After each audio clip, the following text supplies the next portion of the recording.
Hello, and welcome to Do You Believe? My name is Tiffany Kemp, and I was your host for today's show. Today we met with Rose from Centerville, Pennsylvania.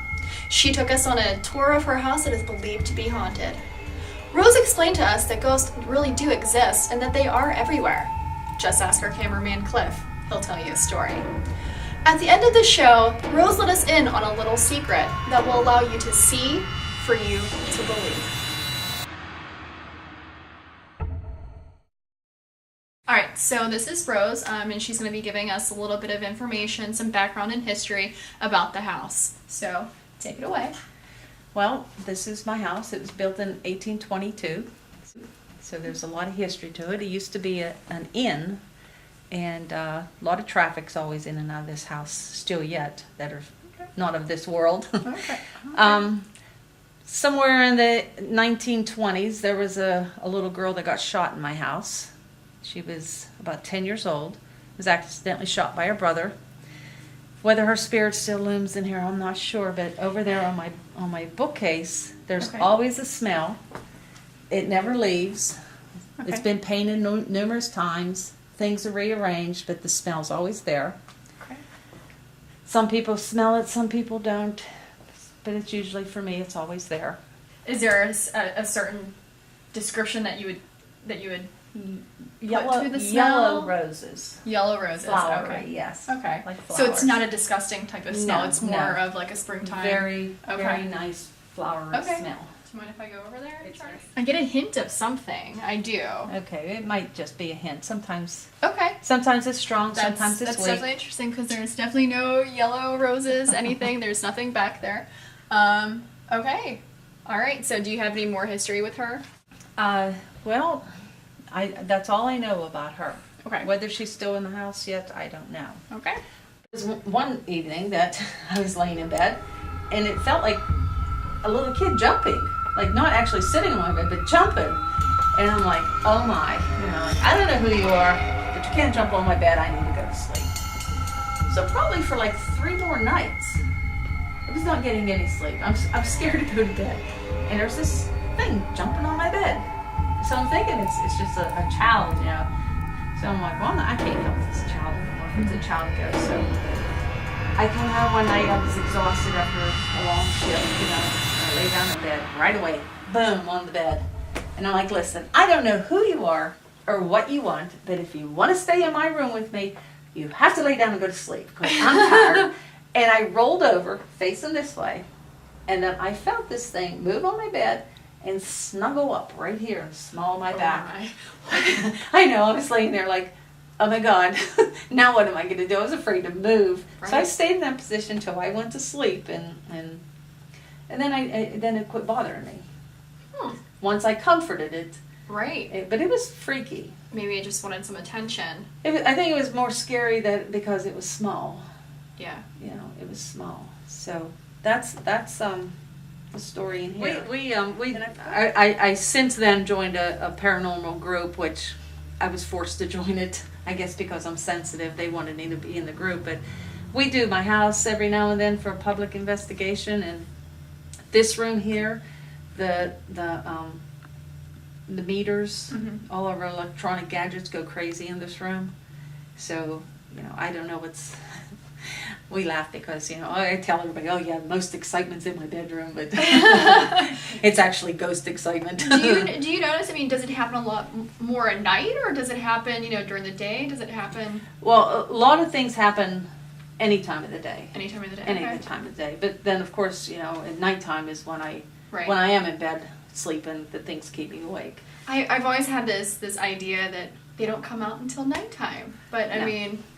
Ghosts are everywhere, anytime. Remember that. You could encounter one just about any time. Okay. So. Oh no.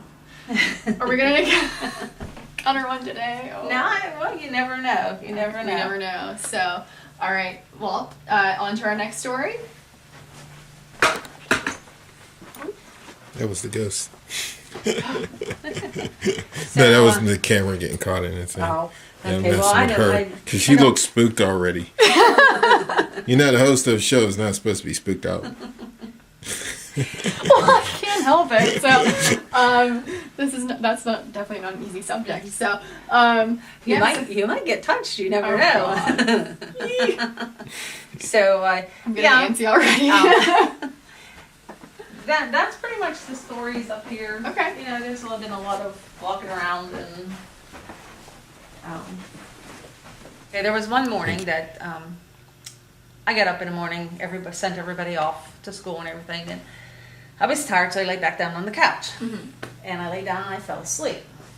Well, I was awakened by something pulling my hair really, really hard.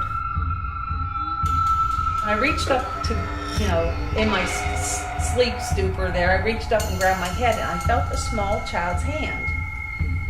And then for the rest of the day, wherever that hand was, my head hurt all day long. Now, you're a girl, you understand when you put your hair up like in a ponytail, Yes. and you let it down, that pain Right. with your hair. Oh, yes. That's what I felt. It's like I Okay. couldn't even move my hair. My head was sore all day long.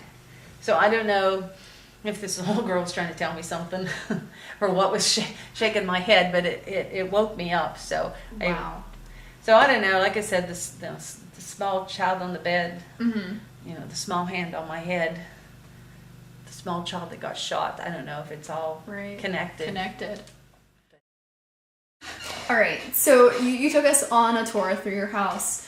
I gotta say that I am a firm believer in ghosts, but I have yet to see one. I have yet to encounter one. What? How what- can you? Yeah. Well, everybody is born with a sixth sense. We all have it, but not everybody uses it. I think somewhere in our youth, we learn to fear it, so we quit using it. And you have this sixth sense, and if you don't use it, it's like being able to see and wearing a blindfold all the time, Okay. or being able to touch and always wearing gloves. Okay. So you need to experience it. So your sixth sense is you have to look at the world through your mind Okay. and not your body. And then once you look at the world through your mind, then you get to experience your other five senses in a new level. Okay. And then once you learn to experience your other five senses in a new level, which is kicked in by your sixth sense, then you get to experience life on a new level. Okay. So it's really easy. You have to almost shut down all five senses and use your mind to open up that sixth sense. And it's there. And a little bit of exercise, and you got to get rid of the fear, because you probably believe in it, but you're afraid to actually see something. Yeah, that's definitely where I'm coming from. Yeah, and that's So- probably where most people are. You know, Okay. it's like, okay, I believe in ghosts, but I never want to see one. Well, they're everywhere. They're all around us, day and night. It's just another level of life. And like I said, you have to see the world on the next level. Okay.